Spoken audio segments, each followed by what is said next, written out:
place. And it's just funny just because all I ever talked about was the trail, and all people asked me about was the trail. And it's funny. It was more of an adjustment than I imagined it would be. Yeah.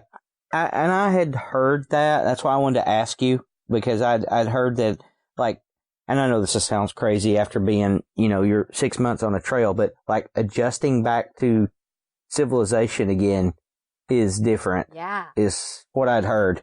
Like just that short period of time. I mean, it's not short for you on the trail, but it is for folks. Like if somebody left for 6 months, it would go by fast if we weren't the ones out there walking 15 to 20 miles a day.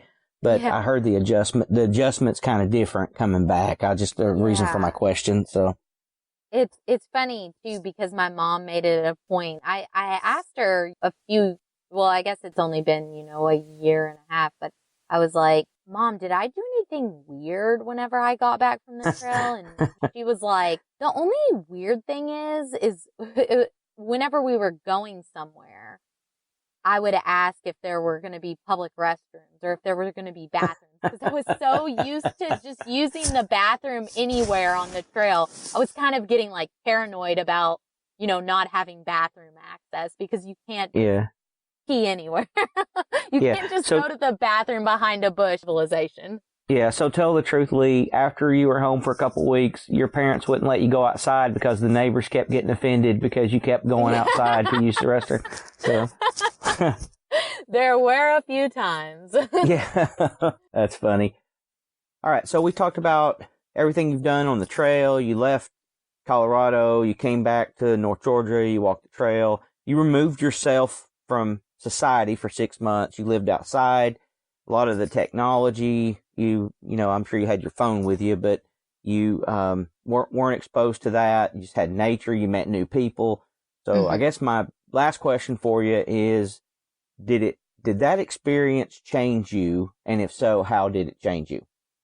Yeah, so that's a big question that a lot of people typically ask. They want to know, how I'm different. And physically, you kind of look different. You've lost some weight. I would say the mental and kind of the day-to-day things that you do are now kind of affected just because of your experiences on the trail. So one of my favorite sayings on the trail was embrace the suck, which sounds pretty funny, but it just means we all go through something in the day that we don't necessarily enjoy. And you know what? That's okay, because everyone else is going through it, and we're just going to embrace it and move on from it. So that was kind of one of my favorite sayings on the trail. Like when it would rain for a week straight, we'd be just like, we're going to embrace the suck and just make it through. But another thing I would say that I feel like I gain on the trail is just, I don't get so stressed out or worried about things. Everything will work out the way it's supposed to. And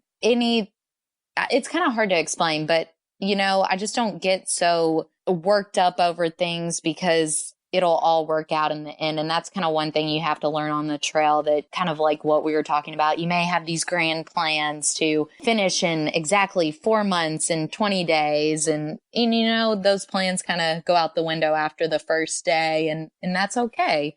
And learn to be flexible. And there's just so many life lessons, and it would be hard to explain them all just talking. You need to go out there and actually do it, and you'll see the changes in your daily life. So it's very cool. And it's, like I said, something no one can ever take away from me, and I'll be forever grateful for it. A couple things. One is, I think I'm going to get shirts made now for my team that says embrace the suck.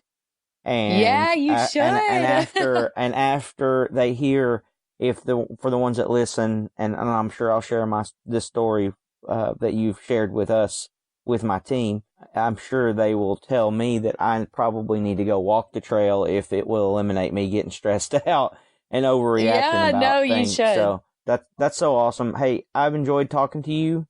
This is probably the first time you've been interviewed on a podcast, and it's taken a little bit of time with the drop calls and bad connections and everything. I appreciate the time that you've given me.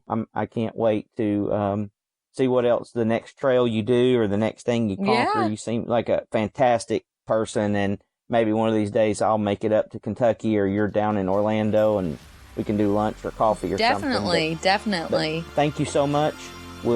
I'm sure we'll be in touch at some point. Thank you, Lee. Thank you.